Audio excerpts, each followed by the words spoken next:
This is the next leader of the EU's smallest state. Robert Abela is one of the ruling Labour Party's fresh faces, elected to Parliament in 2017. Malta's been rocked by scandal at the highest levels of government. Abela must now restore trust in power.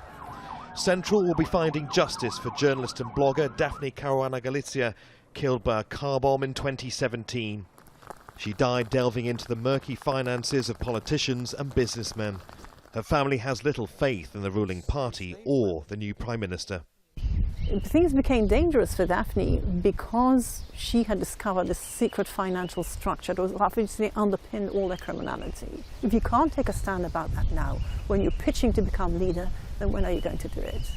In November, one of Malta's richest businessmen, Jürgen Fenech, was arrested and charged with being an accomplice to the killing.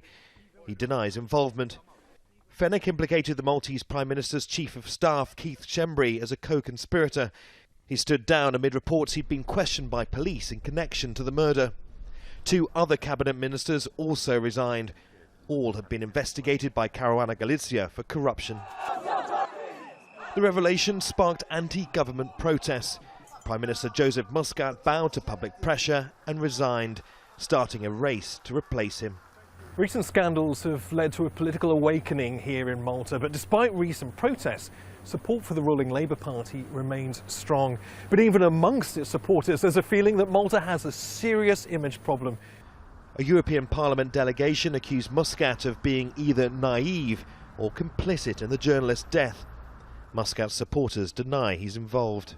The European Parliament is made of politicians who have their own political agendas. I don't think that Muscat is naive, and I don't think that by elimination, therefore, that makes him complicit.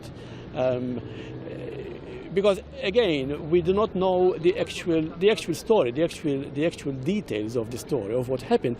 The investigation into Caruana Galicia's murder is ongoing. A trial months away. The net is closing in on her killers. Neve Barker, Al Jazeera, Valletta.